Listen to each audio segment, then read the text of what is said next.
Thank you for joining the Limitless Energy Podcast today. It's my great pleasure to welcome today our own Emily Litt, R&D scientist in the R&D lab at Dragonfly Energy. Welcome. Thank you so much for having me. I'm really happy to be here today. It's so nice to have you on because I think that when I think of when you first interviewed, we were a much smaller company, not that long ago. I mean, we're talking a couple years, is it? Yeah, almost 3 years. Yeah. 3 years now. Okay. Yeah. During COVID? Was that during So COVID? it's past 2.5, not quite 3, almost there. Okay. So All right. beginning of the year of 2021. Yeah. So I mean, even during your interview, I remember when you first came in, and you were very confident. I felt you were non-traditional. Let's talk about your background because you're in material science, correct? Yeah, so I studied material science and engineering at the University of Nevada, Reno, but I was a back to schooler. So I wasn't, the typical intern, I guess, applying at Dragonfly because I had already had a career for over a decade that I decided to abandon. Right. I should have mentioned that you were applying for an internship. Yeah, yeah. I love back to schoolers. I think that's a very positive thing, just in general. Folks that have had some experience and then realized what they want to do, went back to school to do it. And so tell me about that experience. When did you decide to go back to school? Yeah, so I had been working in marketing and advertising. There was obviously some sales aspects to that, and I just really wasn't motivated or excited to be doing that. There was really no passion for me there. So I thought to myself, what would excite me? And I've always had an interest in making the world a better place, and especially environmentally. So I try to do a lot of things in my personal life to ensure that I'm helping the planet. And I wanted to have a career that allowed me to do that too. So I went back to school to study materials, specifically material science engineering, because everything begins with materials. So I wanted to be at the ground level. So I studied material science engineering. I knew that I wanted to get into the lithium-ion battery space. So at the time, there was only really Panasonic, Tesla, and Dragonfly that I knew of that was hiring. Obviously, I was most excited to work in R&D. And so when a position became available at Dragonfly Energy, it was a no-brainer. And you guys had such a great reputation too at the university because you had been doing work at the university through our shared facilities using, the scanning electron microscope, which obviously as a material scientist I was really excited about. Yeah, well, your passion definitely came through. I remember that actually about that interview. So it's kind of like the second interview. Right. I've interviewed you once before. But anyway, we do take great pride in the fact that we recruit from the university. You're a proud alumna from the University of Nevada, Reno. And you have grown, I would say, quickly in the company. You're a lead in the R&D team. And over the last year and a half, the R&D team has grown pretty significantly, right? Yes. So I would say, just to clean slate it, essentially it was myself and one other intern plus our now director of R&D that was working for a few months in the lab when I was just starting out. And now we have almost 30 people working in the lab. So yes, we have grown quite a bit. So there's head count, there's people, and there's equipment. Yes. And that's something I'm pretty excited about. So yes. So I want to talk with you a little bit about two of, I think, the most important collaborations we have external to the company. I'm talking about TestScan and Bruker. So let's talk about those two companies in general. TestScan makes basically scanning electron microscopes, but also instruments that are adjacent to or connected to the scanning electron microscope. They're based in Brno, Czech Republic, and you've been there quite a bit, right? Yeah, I was fortunate enough to go quite a bit last year. Actually, I was almost once a month for the whole year. So I feel very fortunate, and it's a beautiful town. So let's talk about the town is beautiful. I'm sorry. Let's talk. My mind is on the technical stuff. Let's talk about those instruments. So we take a scanning electron micrograph of, let's say, a cross section of a lithium-ion battery.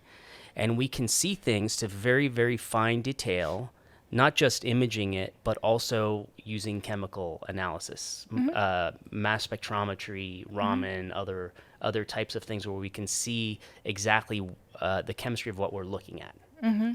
Can you explain why that's important in the context of how lithium-ion batteries work and how they age? Yeah, so I think I'd want to take just a slight step back because I think about the material science work that we do on the batteries in 3 categories. So the first being a QC of raw or pristine material, where we might subject these materials to the processes that you're talking about just to essentially get baselines of the material for the future work that we'll do. The next would be post-mortem analysis.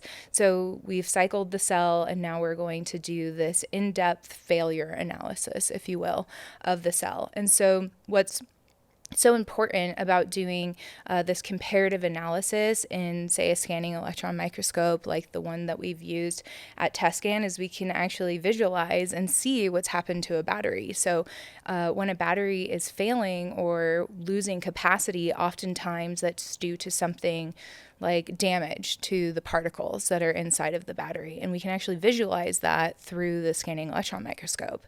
And then couple that with, say, energy dispersive spectroscopy, right? So that's just elemental analysis. And we can now look and say, okay, we have these damaged areas.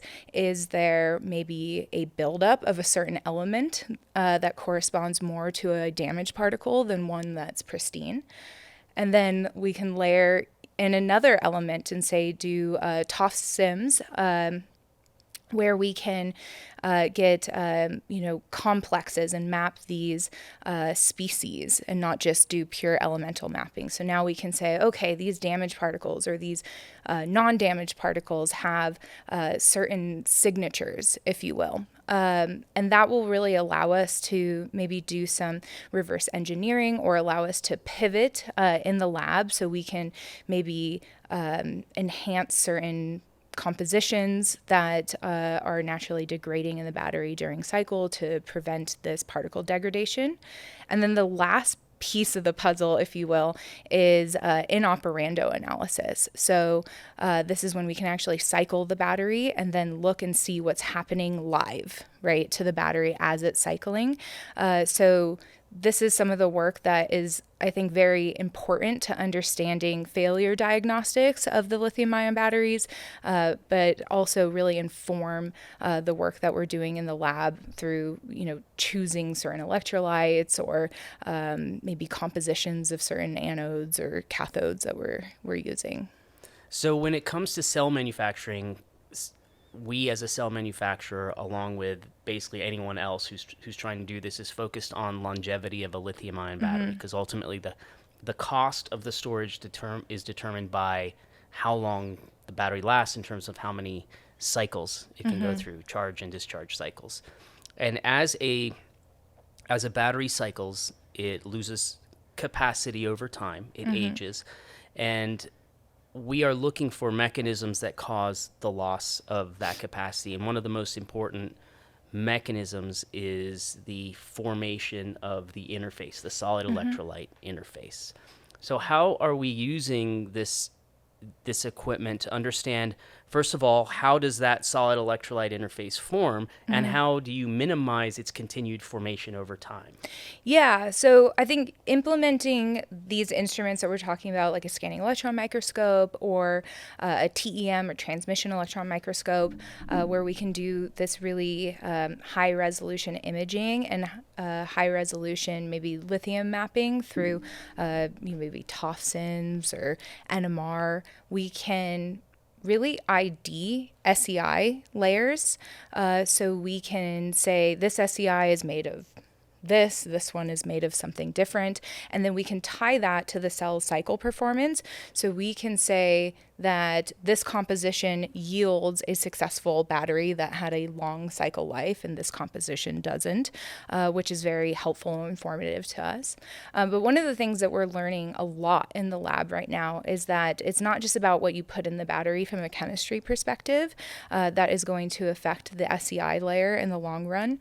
It's also different electrochemical tunings that you might subject it to. So there's a lot of factors that we can, or knobs, I should say, that we can turn, levers that we can move in the lab. So by electrochemical tunings, you're talking about the formation process. Yes. So this is you make a cell, you got an anode and a cathode, you have an electrolyte, and the first thing you do after you make it is you charge it for the very first time. Yes. Let's talk about that. What does that entail? Yeah. So essentially, when we're making a battery, you are always going to assemble your battery. You are going to let that battery soak for some given amount of time to really ensure that the battery is absorbing all the electrolyte that it has in its system. And then you are going to apply a current to the battery to charge the battery. And during this step, the electrolyte is going to decompose onto the surface of the graphite particles. And this is going to passivate the graphite particles, much like rust would passivate maybe metal out in atmosphere, right? So it's going to protect these graphite particles from a lot of different things that could be happening inside the battery. But I think the best way to think about the SEI layer is just as a really amazing filter. So it allows lithium-ion batteries to go, lithium ions to go into the graphite particles, and then allows them to go out and nothing else, if it's a healthy SEI layer, right? And we can tune this SEI layer and encourage its health, if you will, and by just changing the current density that we use to charge this battery on its first charge. And maybe if we do that more than one time, or maybe if we do that at different temperatures, that's all going to yield a different SEI layer that is essentially going to affect the cell's performance over thousands of cycles. So everybody that makes cells has some sort of formation protocol that they use, and I would imagine that they differ pretty dramatically from manufacturer to manufacturer. Yes. So most manufacturers, I think of this as like the Coca-Cola recipe, right? So every manufacturer is going to have their own trade secret on how they are forming their batteries or their SEI layers, because every battery that's on the market has gone through this process, right, before we even see it as consumers. But I think on average, most companies are going to do some sort of short soaking time, like we were talking about. They're most likely going to apply current, oftentimes at temperature, and they do that really to expedite the process. So you can imagine in industry, they want to do these things quickly, and they want to do them in a way that's cost effective. So the less amount of energy they have to put into the process, the better, and the less amount of time, better as well. So doing things at a reasonable temperature can help expedite the process. So they will do this, multi-cycle formation, and then probably some sort of aging process where the battery will undergo some sort of ambient aging, which might involve additional cycling or honestly just sitting on a shelf until it's ready to be shipped out. You talked about in situ or operando studies, and one of the most interesting ones that I've seen is what Bruker has developed with their NMR, their nuclear magnetic resonance. And in this particular instrument, you can charge and discharge a battery and watch the lithium-ion go back and forth between the anode and the cathode. Why is that important? So we can actually watch what's happening to this lithium, and it allows us to do really great failure diagnostics of the battery. So, for example, we might apply a current to the battery, move the lithium ion from the cathode to the anode, and then maybe when we are charging through our analysis of our electrochemical data, we see that we've moved all those lithium ions over, but for some reason, when we discharge the battery, they didn't come back. So using NMR, we can see what happened to those lithium ions, and it can help us, again, pivot in the lab to maybe adjust something in our system that will correct that behavior. So you can see if they formed SEI, if they got stuck in the graphite, if they became lithium metal. Exactly. Yeah, the industry right now, in terms of the importance of lithium-ion batteries in storage and the technology that's being developed to understand those processes better, it's an exciting time to be in this industry. Yes, I completely agree, because when they first made the battery, right, like the first lithium ion battery, they didn't know they needed an SEI layer. And they've now realized that the SEI layer governs the success of batteries. There's talks of no need for SEI layer, but that's a whole other podcast for us. But we know how important the SEI layer is, and you can almost attribute almost all capacity fade or battery failure to some sort of flaw in the SEI layer. So to be able to be at the cutting edge of these technologies that allow us to actually visualize, we can see the SEI layer now, which is incredible, type it through elemental analysis and do this compositional mapping of its morphology and what it's made out of, and then actually watch how it's being made through these in operando methods like the NMR method that you referenced is incredible for someone who's studying batteries. Isn't it interesting that when you first came in and you were looking for a way to do something for the planet and related to materials or fundamental chemistry, that this particular nanoscale structure that you're understanding and building and seeing how it evolves determines the levelized cost of a battery. It determines how cheap you can have solar energy and can you incorporate solar and batteries to compete against the cost of burning fossil fuels, right? It's, for me, I think it's so fascinating that it's evolved. I mean, my background is in science and engineering, so I just find it so awesome that it's evolved to understanding such a fundamental problem that relates to such a macro economic issue as to the cost of how we make electricity, which ultimately is what is going to determine our carbon footprint for the next century. Yeah, absolutely. And it makes it really easy to, I think, be passionate about what we're doing, knowing that that is the big picture goal. And it's not lost on us, even though sometimes we are always thinking about stuff on this micro or nano scale. But yes, at the end of the day, I care about that micro or nano scale because of the larger impact that it has on the world, hopefully. Is this what you thought you'd be doing when you went back to school? It's way cooler. It's much better.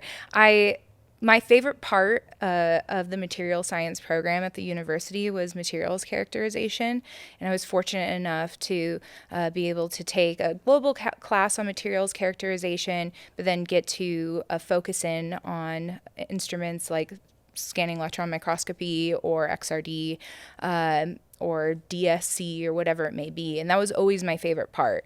And I will never forget it. I was probably, maybe 6 months into my internship, and you guys told me that we were going to buy all these state-of-the-art characterization pieces of equipment. And I think at the time we maybe had a micrometer in the lab. And we had a couple rulers. Yeah, and some potential some duct tape. Yeah, some duct tape. Exactly. We had a rotary cutter. Yeah. And so when you told me that, I was like, okay, yeah, there's like 3 people in this building. We're essentially in a garage. Someday we'll get there. And then that by the end of the year, I think you guys were traveling overseas to go meet with the test scan people and demo these instruments. And We placed the order at the beginning of the next year, and I never thought that I would be able to every day be able to use these instruments that excited me, but to use all of them for one, and then the top of the line, state of the art versions of these instruments, and then study something as dynamic as batteries has been a dream. And you get to travel too. And I get to travel, yeah. I do have to. I have to give some credit to both Tescan and Bruker. They have over the months let us use the equipment over in Europe, while we're setting up our lab here, and that's been it's been critical to our ability to continue doing the work we're doing. But how much fun is it to go to Europe? Yeah, it's a blast. Well, I will say flying to Europe is maybe not the most fun. It's a long flight, but it's absolutely beautiful. And the people have been great. And being in Europe is a lot of fun, but I think what's almost more exciting is to go to these facilities and learn from these experts, right? Who all they do all day long is work on these instruments, and they know these instruments better than anybody else, but they don't know our materials, right? So being able to go over there and really have this meeting of minds, if you will, where they can show us the best way to analyze our materials has been really exciting and has provided us, I think, with invaluable training opportunities that we wouldn't have gotten if maybe we had just installed the instruments right away. Yeah, for sure. It's a pleasure to go over there and interact with those folks. They're so nice. They're so knowledgeable. And I personally, I've been to Brno, and I have enjoyed that city, and and Prague and Vienna while we were there. But no, they're so nice, and it's so cool to see at the Tescan facility, like the very first scanning electron microscope that was built. I don't know how many decades ago, but it's just like right there in the open, and it's just like, oh, that's like somebody built that and it worked and it grew this company. Yeah, and it's been really impressive to see the quality of images that we can get from there, and to watch them actually. Because when we started our partnership with them, they had not launched their STEM system yet, so. That has been fun to watch them grow. That's the transmission electron microscope. And they have really, I think, kind of begun to develop their understanding too of the battery space and the battery industry, and they are taking a lot of interest in things that we need in order to do battery analysis, right? So a lot of these instruments are widely used in biology or some of the health related fields, and they have different needs than we have in the battery industry. And the battery industry is so new in this space that it's been fun to work with these companies and have them listen to us when we're saying we need inert transfer, right? We need cryo. We need to have all these things in order for, we can't work under nitrogen or something like that, right? So we need glove boxes at your facility. So it's been fun to partner with them and have them listen to us and then implement these aspects to their technology that work really well for battery research. Well, you are a trailblazer. So thank you for what you do. And thank you so much for coming on the podcast. Yeah, so thank you so much for having me. It was wonderful to be here, and hopefully I can come again. Well, I'm sure you will, and you are a valued member of the R&D team and the company, and I'm so happy to have you aboard. So, Emily Litt. Thank you. Thank you for listening to the Limitless Energy Podcast. Be sure to subscribe on any of your favorite listening platforms.